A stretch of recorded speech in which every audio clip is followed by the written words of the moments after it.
이 시간 함께 은혜 받으실 말씀은 마태복음 7장 7절에서 11절 말씀입니다.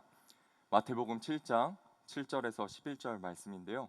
저 한 절, 여러분 한 절 교독하고 마지막 절은 합독하도록 하겠습니다. 구하라 그리하면 너희에게 주실 것이요 찾으라 그리하면 찾아낼 것이요 문을 두드리라 그리하면 너희에게 열릴 것이니 구하는 이마다 받을 것이요 찾는 이는 찾아낼 것이요 두드리는 이에게는 열릴 것이니라. 너희 중에 누가 아들이 떡을 달라 하는데 돌을 주며 생선을 달라 하는데 뱀을 줄 사람이 있겠느냐. 함께 읽겠습니다. 너희가 악한 자라도 좋은 것으로 자식에게 줄 줄 알거든 하물며 하늘에 계신 너희 아버지께서 구하는 자에게 좋은 것으로 주시지 않겠느냐. 아멘. 우리 사랑하는 성도님들 반갑습니다. 이 자리에 하나님을 사모해서 모인 우리 성도님들에게 이 하나님의 은혜와 사랑이 가득 넘칠 줄 믿습니다. 이번 본문을 읽는데요, 예전에 한 목사님이 말씀하신 이야기가 하나 떠올랐습니다. 이 미국에 작고 보수적인 한 마을이 있었습니다. 이 조용하고 경건한 이 마을에 어느 날 갑자기 나이트클럽이 하나 생겼습니다. 이 그 작은 마을에 나이트클럽이 생기면서 이 교회가 걱정을 많이 하기 시작했습니다. 그동안 보수적이었고 이 경건하던 마을이었는데 이 나이트클럽이 생기니까 동네가 왠지 불경건하고 시끄러워지겠다는 생각이 들었습니다. 그래서 그 교회는 오늘 우리 성도님들처럼 저녁 예배에 나와서 기도하기 시작했습니다. 주님, 이 나이트클럽이 문을 닫게 해주소서, 이 마을에서 사라지게 해주소서 간절히 기도했습니다. 그렇게 기도한 지 얼마 지나지 않았는데 갑자기 하늘에서 나이트클럽으로 벼락이 떨어지게 되었습니다.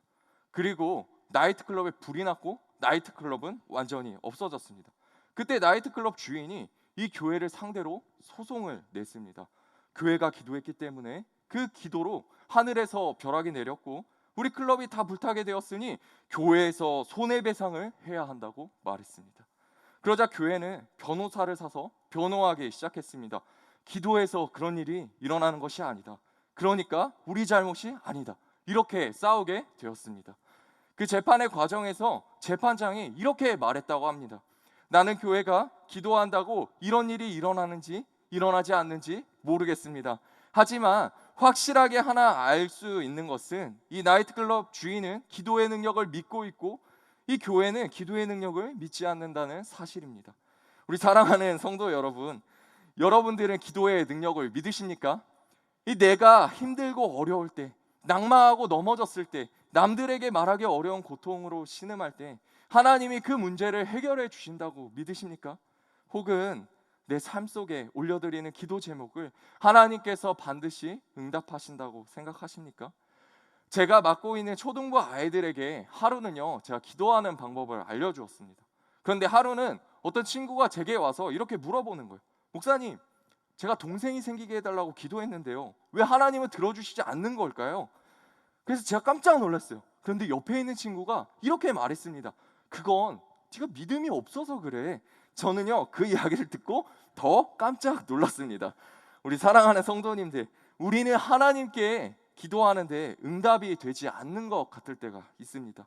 그런데 우리는 종종 그것에 대한 원인이요, 우리에게 있다고 생각할 때가 있죠. 그 중에 하나는 내가 믿음이 부족하기 때문에 하나님이 내게 응답해 주시지 않는다는 생각입니다. 하나님께 구하긴 구했는데 과연 하나님이 이것을 들어주실 것인가 의심했기 때문에 하나님이 응답해 주시지 않는다는 것이죠. 우리가 이런 생각을 가지게 된 이유는요, 아마도 야고보서 1장 6절의 말씀 때문이 아닌가 싶습니다. 제가 야고보서 1장 6절의 말씀을 한번 읽어드리겠습니다. 오직 믿음으로 구하고 조금도 의심하지 말라. 의심하는 자는 마치 바람에 밀려 요동하는 바다 물결 같으니. 아멘. 그래서 우리가 의심하는 것이 요동하는 바다 물결 같아서 하나님이 과연 내 기도를 들어주실까? 과연 응답해 주실까? 하게 되면서 응답을 받지 못하게 된다는 말이죠. 하지만 이 말씀 5절에 보면 의심 없이 구하라는 것은 바로 지혜입니다. 그리고 그 지혜를 고난 가운데 구하라는 말씀인 것이지요. 우리가 고난 속에 있을 때 하나님이 이 고난을 통해 하시고자 하는 일이 무엇인가 찾고 구하라는 것이지, 우리 욕심과 원함대로 말할 때 의심 없이 구하면 하나님이 주신다는 말씀이 아닙니다. 제가 예전에 한 목사님을 통해 이런 이야기를 들은 적이 있는데요.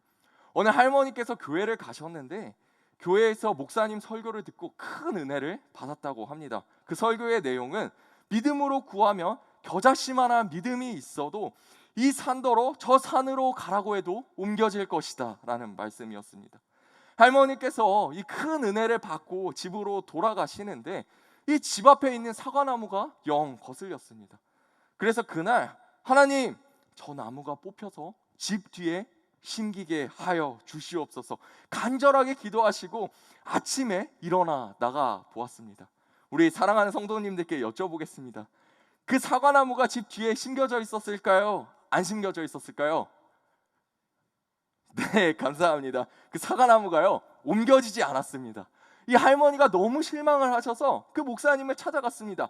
아, 목사님, 이 왜 옮겨지지 아니한 것입니까? 그러자 목사님이 이렇게 말씀하셨어요. 성도님, 아침에 일어나셔서 나무를 보기 위해 집 앞으로 가셨습니까? 뒤로 가셨습니까? 그러자 할머니께서는요, 아니 당연히 앞들로 갔죠 대답하셨습니다. 그러자 목사님이요, 의심했군요. 나무를 보려면 집 뒤로 가셨어야죠. 의심을 가지고 집 앞으로 가셔서 응답이 되지 않은 것입니다. 이렇게 말씀하셨다고 합니다. 사랑하는 성도님들, 우리가 정말 이 절박한 상황에 놓였는데 이 너무나 필요한 것들이 있어서 우리 아버지께 엎드렸는데 우리 모습을 보시고 하나님이 단순히 원하는 것이 우리가 의심이 없는 것일까요? 아닙니다. 이 믿음이라는 것은요, 하나님이 나의 목자 되심을 신뢰하는 것이고 하나님을 나의 주인으로 모시는 것이지요. 나를 믿는 믿음이나 내 상태가 어떤 것인지를 믿고 의지하고 나아가는 것이 아닙니다. 만약 하나님이 원하는 것이 조금도 의심하지 않고 요동하지 않고 하나님을 철저하게 의지하는 것이라면 여기 있는 저뿐만 아니라요, 우리 모두 하나님 앞에 부족하고 기도의 응답을 받지 못하게 되는 것이죠. 어떨 때 우리는요, 하나님 앞에 드리는 정성이 부족해서 응답해 주시지 않는다고 생각할 때가 있습니다. 우리가 하나님이 원하시는 만큼 이 40일 작정 기도도 해야 하고 100일 작정 기도도 해야 하는데 그것들을 채우지 못했기 때문에 하나님이 응답하시지 않았다는 것이죠. 누가복음 18장에는요 이런 악한 재판장의 비유가 하나 등장합니다. 동네에 불쌍한 과부가 사정이 있어서 이 악한 재판장을 계속해서 찾아갔습니다. 한두 번 아니라 계속 찾아가며 자신의 어려움을 호소했습니다. 그런데 이 악한 재판관은 그 사정을 들어주려고 하지 않았던 거예요. 그런데 과부가 계속해서 이 재판관을 찾아가고 귀찮게 하니까 그 재판관은 이렇게 이야기했다고 합니다. 내가 하나님을 두려워하지 않지만 그 원한을 들어주지 않으면 계속 나를 귀찮게 할 것이기에 내가 들어주리라. 그리고 말씀은 이렇게 기록합니다. 악한 재판관도 그렇게 간청할 때 들어주는데 반면에 하늘에 계신 아버지는 너희의 기도를 들어주시지 않겠느냐. 사랑하는 성도님들, 이 말씀은 우리가 여러 번 하나님께 간청해야 들어주신다는 이야기가 아닙니다. 악한 재판관은 반복해서 간청해야 하지만 그것과 다르게 우리의 아버지 되시는 분은요 여러 번 간청하지 않아도 이 기도를 들어주신다는 것이지요. 만약에 우리가 하나님 앞에 기도하는데 야 수열아, 너 기도 3번 남았다, 이제 3번만 더 하면 내가 응답해 줄게. 좋아, 2번만 더, 2번만 하면 돼. 아니 이제 1번만 더 하면 더 줄 건데 아이고 멈췄네, 이제 못 주겠다. 그렇다면 우리 아버지는요 좋은 아버지가 아닌 것이지. 우리가 몇 번을 기도하고 얼마나 많이 기도하는 것도 중요하지만 사실 제일 중요한 것은 무엇입니까? 우리가 하나님의 뜻대로 기도하는 것이 중요한 것이지요. 하지만 하나님의 뜻을 아는 것은 우리 성도님들 쉽습니까? 아니면 어렵습니까? 우리는 늘 하나님의 뜻을 알기 어렵기 때문에 이 기도하는 것이 너무 어렵고요, 늘 답답합니다. 그런 답답함을 가진 제 동기 전도사님 중에 하나가 어느 날 저를 찾아와서 이런 이야기를 한 적이 있습니다. 내가 이제 기도의 비밀을 알았노라. 하나님이 기도에 응답해 주시는 비결을 알았다고 하는 겁니다. 그래서 제가 들어봤어요. 무슨 얘기를 하나? 주님, 학비 좀 해결해 주세요. 학교에서 문제, 여자친구의 문제, 제 성적의 문제, 교회의 문제, 이 사역의 문제를 해결해 주세요. 그리고 간절한 기도 끝에 주님, 제가 구하지 못한 것까지 필요를 아시는 주님이 채워주시옵소서. 그런 공식만 가지고 있으면 하나님의 뜻대로 기도가 응답된다는 겁니다. 사랑하는 우리 성도님들, 우리의 기도는요 왜 잘 응답되지 않는 것처럼 느껴질까요? 그리고 과연 하나님은 기도를 통해 단순히 우리의 만족을 채워주시는 분일까요? 부디 오늘 말씀을 통해 기도에 대한 오해가 없어지고 하나님이 원하시는 기도로 나아가시는 우리 사랑하는 성도님들이 되시기를 주님의 이름으로 축원드립니다. 오늘 말씀은 이렇게 시작합니다. 구하라 주실 것이요, 찾으라 찾아낼 것이요, 두드리면 열릴 것이다. 그런데 종종 하나님은 우리가 구하고 찾지만 내가 원하는 대로 들어주시지 않으세요. 그럼 또 이렇게 생각할 수 있습니다. 말씀이 잘못된 것인가? 아닙니다. 우리는 다음 구절을 주목해 보아야 합니다. 주님이 말씀하시기를 악한 아비라도 자식에게 좋은 것을 주실 줄 알거늘 하늘 아버지께서 너희에게 좋은 것을 주시지 않겠느냐. 이렇게 말씀하시면서 우리 주님은 재미있는 비유를 하나 이야기하십니다. 자식이 떡을 달라는데 돌을 줄 아비가 없고 자식이 생선을 달라는데 뱀을 줄 아비가 없다라는 것입니다. 우리가 지금이야 이 떡이 예쁜 모양으로 나오지만요, 예수님 당시에는요 떡은 돌과 굉장히 비슷해 보였다고 합니다. 그래서 어린 아이가 이것을 구분할 수 없기 때문에 돌을 달라고 할 가능성이 있다고 합니다. 그런데 만약 자식이 이 돌을 달라고 했는데 좋은 아버지라면 우리 사랑하는 성도님들, 떡을 주겠습니까? 돌을 주겠습니까? 당연히 떡을 줄 것이지요. 어느 목사님이요 한 집사님을 신방하시는데 그 집사님이 이제 막 말을 시작한 지 얼마 안 돼 예쁜 딸 하나를 데리고 왔다고 합니다. 한참 열심히 신방을 받고 있는데요, 딸이 갑자기 엄마의 가방을 만지작 하면서 이렇게 이야기하는 거예요. 엄마, 반창고. 그래서 엄마가 그 가방을 열어서 반창고를 꺼내 주었습니다. 그랬더니 그 딸이 반창고를 이마부터 시작해서요 이 얼굴에 하나둘씩 붙이고 있는 거예요. 그래서 목사님이 아니 도대체 이 딸이 무엇을 하고 있는 건가 유심히 바라보고 있는데 이 어머니가 황급히 이 가방을 정리하더니 딸을 안고 뛰어가는 겁니다. 이 알고 보니까요 이 딸의 머리에 열이 펄펄 나고 있던 겁니다. 이 딸은요 자기 머리가 아프다는 표현을요 이 반창고라고 하고 있었던 거예요. 딸에게는요 그것이 최선의 표현이었을 것입니다. 하지만 엄마는요 그 딸이 필요한 것을 정확하게 알아채리고 그 딸의 필요를 채워준 것이죠. 사랑하는 성도님들, 우리 하나님도 마찬가지입니다. 우리가 하나님 앞에 기도하면서 나아갑니다. 여러 가지 문제를 놓고 씨름하고 구합니다. 하지만 우리는 이것이 우리에게 유익이 되고 필요하다고 해서 구합니다. 주님, 제가요 저 자매랑 결혼하게 해주십시오. 주님, 제가 저 형제랑 꼭 결혼하고 싶습니다. 결혼하게 해주세요. 그런데 그 기도가요 떡이 아니라 돌일 수도 있는 겁니다. 만약 우리 하나님이 아이고 그거 돌인데 네가 원하니 어쩔 수 없지, 그래 가져가라, 이렇게 하시면 우리 하나님은 좋은 아버지가 아니게 되시는 것이죠. 사랑하는 성도님들, 그렇다면 우리가 좋은 것을 구해도 좋은 것을 주시고 나쁜 것을 구해도 나쁜 것을 주시지 않고 좋은 것을 주신다면 우리는 과연 왜 기도하는 것일까요? 기도하는 이유는 무엇일까요? 이렇게 질문한다면요 우리는 이 기도에 대해서 단단히 오해하고 있는 것입니다. 우리가 기도라는 통로를 가지고 어떻게 하면 하나님을 기쁘시게 하거나 그분의 마음을 흡족하게 해서 하나님의 손에 쥐어진 것, 우리가 원하는 것을 받아낼 수 있을까? 그것은 기도의 목적이 아닙니다. 기도에 무조건 응답받는 비결 저는 있는지 잘 모르겠습니다. 하나님이 원하시는 것은 그분의 능력에 혹은 그분의 손에 들려있는 그 무언가를 가지고 우리가 그것을 얻고 즐거워하는 것이 아니라 하나님이 원하시는 것은 바로 하나님과 우리의 관계인 것이지요. 우리가 아버지에게 기도하고 구하고 두드리면서 하나님이 우리의 아버지 되심을 경험하는 것, 그것이 기도를 통해 하나님이 바라시고 원하는 것이라는 것이지요. 제게는요 이 두 명의 어머니가 계십니다. 저희 어머니가 계시고요, 저를 친아들처럼 여겨주시는 친구네 집 어머니가 계십니다. 저도 어머님이라고 부르고요, 그 어머니도 저에게 아들이라고 해주십니다. 제가 정말 철이 없던 시절에요 제가 가출한 적이 있습니다. 갈 곳이 없어서 그 어머니 집에 갔는데요, 아들 그럴 수도 있지 하시면서 저를 반갑게 맞아주셨어요. 그리고 잊고 싶을 때까지 있다가 말씀하셨는데 저도 참 눈치가 없었던 것이 진짜 잊고 싶을 때까지 있었습니다. 제가 그 집에요 며칠을 지냈습니다. 처음 간 날 친구네 어머니가요 이 냉장고를 열면서 이 먹고 싶은 것은 마음껏 먹고 필요한 것이 있으면 언제든 말하라고 하셨어요. 제가 냉장고를 열어보니까요 제가 좋아하는 게 너무 많은 거예요. 그런데 이 냉장고에서 무언가를 꺼내 먹는 것이 이 남의 집이라 그런지 너무 불편한 거예요.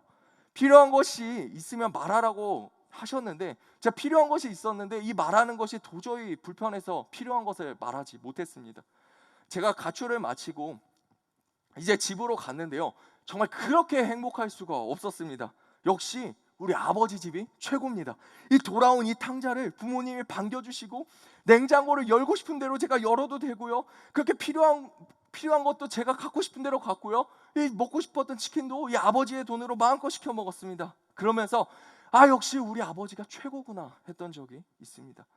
그런데 우리 성도님들 중에 목사님 저번 수요일에는 이것 달라 저것 달라 기도하지 마시고 우리 필요를 아시는 우리 목자 되신 하나님을 보라면서요 하실 수 있습니다.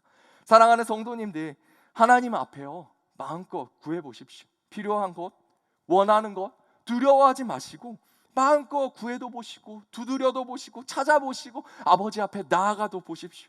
그러면 시간이 지날수록 우리의 필요를 아시고 공급해 주시는 목자 되신 하나님을 경험하게 되실 것입니다. 뿐만 아니라요, 우리에게 주어지는 것이 우리가 원하는 것이 아니라 우리 아버지임을 우리가 발견하게 될 것입니다. 마지막으로요, 제가 남아공에 갔을 때 들었던 한 목사님의 간증을 나누면 좋을 것 같습니다. 이 목사님은요, 이 나서부터 장애를 가지고 살아오셨다고 합니다. 이 장애라는 콤플렉스 때문에요, 무엇이든 잘해야 하고 강해야 한다는 마음을 가졌습니다. 고등학생 때 예수님을 만나고 이 목사가 되겠다고 서원하셨다고 합니다. 그리고 그때부터 매일 밤마다 하나님께 이 장애를 제발 좀 극복하게 해달라고 기도했다고 합니다. 이 목사가 되겠다고 기도하고 나를 위한 것도 아니고 하나님의 나라와 영광을 위해 하나님의 사역을 위해 기도하는 것이니 고쳐주실 것이라고 생각했습니다. 그런데 하나님이 고쳐주시지 않는 거예요. 하루는 어느 교회를 지나가고 있는데 거기에 치유 집회라고 쓰인 것을 보고 발걸음을 멈췄다고 합니다. 에이 설마 라고 생각하셨지만 혹시나 하는 마음에 그 교회에 들어갔습니다. 집회가 시작되고 기도 제목을 내어놓자 한 목사님이 믿음으로 기도하면 모든 병이 낫는다고 말씀하시는 거예요. 그리고 그 목사님과 성도님들이 자신을 위해 기도해 주셨다고 합니다. 사랑하는 성도님들, 그런데 이 병이 나았을까요? 아닙니다. 병은 그대로였어요. 너무 화가 나서요, 이 목사님을 따지다시피 따지고 너무 화가 난 상태에서 이 기도의 자리에 앉아서 말씀을 듣는데 그때 마침 이 이야기가 귀에 들어왔다고 합니다. 그 이야기는요, 우리 성도님들이 잘 알고 계시는 바울의 이야기입니다. 바울이요, 육체에 가시가 있었는데 그 병이 무엇인지 알 수 없지만 이 복음 사역에 문제가 있었습니다. 그래서 바울은 하나님께 3번 간절히 기도합니다. 그때 하나님은요, 내가 교만하지 않도록 육체에 가시를 두었고 약할 때 강함이고 내 은혜가 족하다고 응답을 해주셨습니다. 그때 목사님이요, 마음속에 문득 육체의 가시를 거두었다는 말을 듣고 바울이 계속해서 기도했을까? 이런 생각이 드셨대요. 만약 기도하지 않았다면 그 병은 더 이상 바울에게 병이 아닐 것이라는 생각이 드셨대요. 바울을 괴롭히고 힘들게 하던 병이 그를 교만하지 않도록 그 몸에 두셨던 하나님의 수단임을 깨달았을 때 그것은 더 이상 바울의 병이 아니었던 것이죠. 그날 이 목사님의 병은 나았다고 합니다. 진짜 내 병을 낫게 해주신 것이 아니라 완전한 하나님의 계획 안에서 나보다 나를 더 잘하시는 그분이 그것을 두셨다는 확신과 계획이 그리고 깨달음이 있었을 때 그 병은 나았다고 합니다. 사랑하는 성도님들, 우리는 이렇게 기도할 때가 참 많지 않습니까? 주님, 내게 능력을 주시옵소서. 건강을 회복시켜 주시옵소서. 주님, 나를 강하게 하여 주시옵소서. 실은 저도 이 앞에 설교하지만 그런 고백들을 하나님 앞에 수없이 드립니다. 수없이 기도드립니다. 그런데 저는 그 기도가 잘못되었다는 말을 하고 싶은 것이 아닙니다. 오늘 말씀처럼 기도해야죠. 하나님을 붙드셔야죠. 그런데 우리가 그 기도를 통해 바라봐야 할 것을 바라보자는 말씀을 드리고 있는 것입니다. 하나님은 기도를 통해 우리를 강하게 해주시고 능력을 주시지 않을 때가 있습니다. 그러나 우리 하나님은요,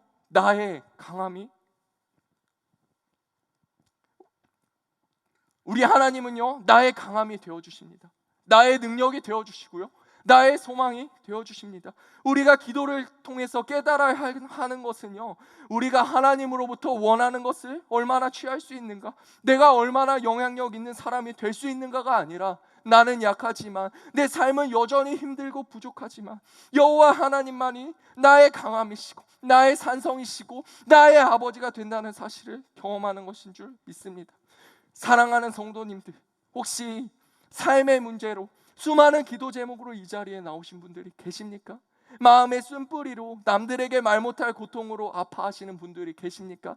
이 기도했는데 하나님이 들어주시는 것 같지 않아서 포기하고, 아무리 기도했지만 벽에 말하는 것 같아서 마음이 끙끙 앓고 하나님께 원망하시는 분이 계십니까? 하나님 앞에 나아오십시오. 그리고 아버지를 불러보세요. 마음껏 구해도 보시고 찾아도 보시고 두드려도 보십시오. 그때 하나님이 우리 성도들, 우리 성도님들의 삶 가운데 우리 아버지 되심을 경험하게 하시는 역사가 드러날 줄 믿습니다. 그리고 하나님이 우리 목자 되시고 아버지 되심을 누리시는 우리 성도님들이 되시기를 소망합니다.